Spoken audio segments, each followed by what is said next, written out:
याद भी रह जाएगा ए प्लस डी को सिर्फ बढ़ाते जाना है, A plus 2D, A plus 3D, इस तरह से आप जहां तक निकालना होता है निकाल सकते हैं। ठीक है, यदि बात इसी में किया जाए और थोड़ा सा, चलिए पहले हम देख लेते हैं। हेलो फ्रेंड्स, तो चलिए आज जो हम बोले थे 5वां चैप्टर चालू करेंगे, आज हम लेके आ गए 5वां चैप्टर जिसका नाम है अर्थमेटिक प्रोग्रेशन अर्थात समांतर श्रेणी।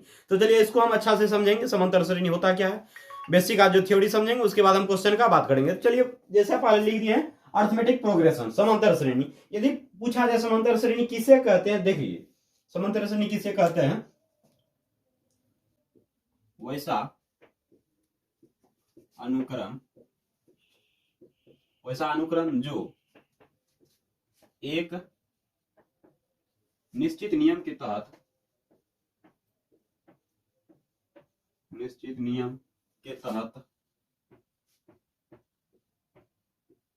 अर्थात यहां बोल सकते हैं जोड़ घटाव, शॉर्ट में लिख देते हैं जोड़ घटाव, जो भी बनाओ।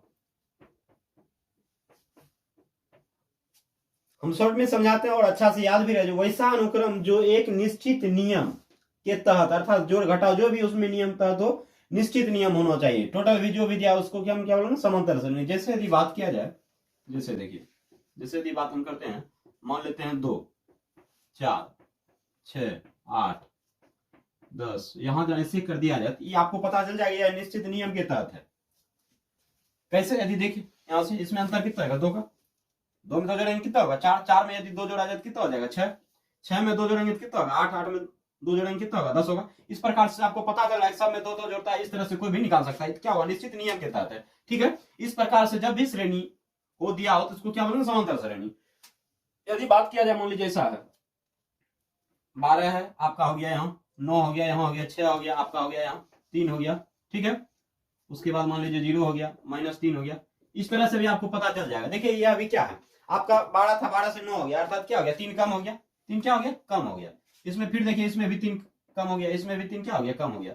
अर्थात इस प्रकार से जो भी हो, चाहे हम क्या बोले जोड़ घटा गुना भाग जो भी हो, लेकिन निश्चित नियम के तहत उसको हम क्या बोलेंगे, क्या बोले समांतर श्रेणी। तो चलिए समांतर श्रेणी समझ में आ गया। इसमें थोड़ा सा देखिए परिभाषा जानिए, अब क्या होता है थोड़ा सा इसमें देखिए, प्रथम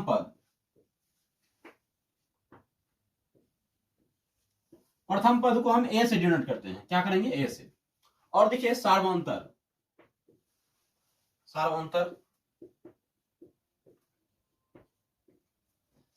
इसका होता है कॉमन डिफरेंस, COMMON कॉमन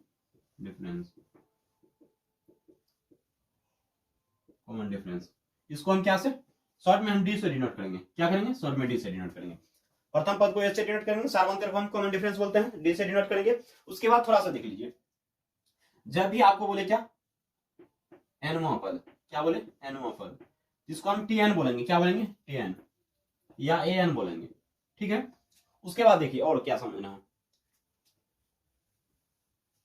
प्रथम पद हो गया, सार्वंतर हो गया, N हो गया।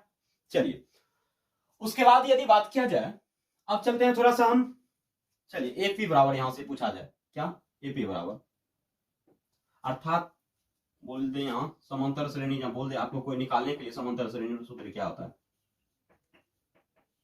पहला यहां से एक क्वेश्चन इससे ऑब्जेक्टिव में बनता है। ठीक है, यदि बात करें इसका, देखिए क्या फॉर्मूला होता है आपका, होता है A plus D, A plus 2D, A plus 3D। ठीक है, इस प्रकार से चलते रहेगा आपका, आगे श्रेणी चलते रहेगा, ए प्लस, अच्छा याद भी रह जाएगा, ए प्लस डी को सिर्फ बढ़ाते जाना है, A plus 2D, A plus 3D, इस तरह से आप जहां तक निकालना होता है निकाल सकते हैं। ठीक है, यदि बात इसी में किया जाए और थोड़ा सा, चलिए पहले हम देख लेते हैं, क्वेश्चन ही लेते हैं, एक एग्जांपल लेते हैं, उसके बाद आगे हम बात करेंगे, दूसरा क्वेश्चन लेते हैं। यदि बात किया जैसे में देख लीजिए, मान लीजिए क्वेश्चन ऐसा दिया हुआ है, 2 दिया हुआ है, डी बराबर मान लीजिए 3 दिया, अब बोल दिया क्या आपको 4 समांतर श्रेणी का पद ज्ञात करें, प्रथम 4। ठीक है, प्रथम 4 बोल दिया, ठीक है ऐसा बोल दिया, प्रथम 4 समांतर श्रेणी का पद ज्ञात करें। चलिए शॉर्ट में लिखिए समांतर श्रेणी 4। अब देखिए 4 ज्ञात करना है, कहने का मतलब क्या हमको, देखिए लीजिए कहां से लिखना है 4। यदि थोड़ा सा एक चीज और भी समझ लीजिए, 4 देखिए कहां से पड़ता है, 1 यह हुआ 1 2 3 4, अर्थात कहने का मतलब 4 बोल रहा है, तो देखिए आपको कहां 3D तक ही जाना है, यदि बोलेगा 3 तो हमको कहां तक जाना है 2D तक ही लिखना है, समझ में आ रहा है। अर्थात बोलेगा 5 पद ज्ञात कर, आपको A + 4D तक ही लेना है, यहां से लिख लीजिए, हमको 4 बोल रहा है तो हम क्या लेंगे ए प्लस कितना D, ए प्लस क्या 2d, ए प्लस क्या 3d। समझ आ रहा है ना। यही देखिए 4 पद पुर जाएगा, तो यहाँ से ए का वैल्यू कितना है 2, उसके बाद ए प्लस डी अर्थात कितना 2 प्लस 3, उसके बाद देखिए ए 2 प्लस 2 गुना डी, डी का वैल्यू कितना है 3, यहाँ से क्या ए का वैल्यू कितना 2 प्लस 3 इंटू 3। यदि बात किया जाए देखिए आपका कितना हो गया, यह 2 हो गया, 3 2 कितना हो गया 5, उसके बाद देखिए 3 दूना 6 2 कितना हो गया 8, उसके बाद 3 3 9 2 कितना हो गया 11। इस तरह से आप चाहे तो इसका निकाल सकते हैं। कितना हो गया देखिए 2 3 5 5 3 8 3 11। एक नियम के तहत है ना, कितना 3 का देखिए इंक्रीज हो रहा है, 2 3 5 5 3 8 8 3 11, यह 4 पाद हम निकाले। इस प्रकार से आपको जब भी बोलेगा चाहे बटे में माइनस में, इस तरह से निकाल लिया जाएगा। अब चलिए एपी बराबर आपको पता चल गया, एपी बराबर क्या आता है A plus D, A plus 2d, A plus 3d। इस प्रकार से आप निकाल। उसके बाद हम क्या बोले टेन एन एक ही बात होता है, इसका सूत्र क्या आता है A plus N minus 1, A plus N minus 1 into D होता है। यह चीज को बहुत ही अच्छा तरीका से आप याद कर ही लीजिएगा, बहुत ज्यादा यूज होगा, ठीक है। और एक सूत्र और होता है, थोड़ा सा ध्यान रख लीजिए, एस एन बराबर क्या आता है n/2 into 2a plus N minus 1 into d. इसी में एस एन बराबर एक तो और होता है सूत्र n/2 a प्लस एल होता है, ठीक है। यही हुआ आपका सूत्र, इसको ध्यान रख लीजिए। उसके बाद हम आगे जो कल मिलेंगे सवाल के साथ, ठीक है। आज के लिए इतना ही।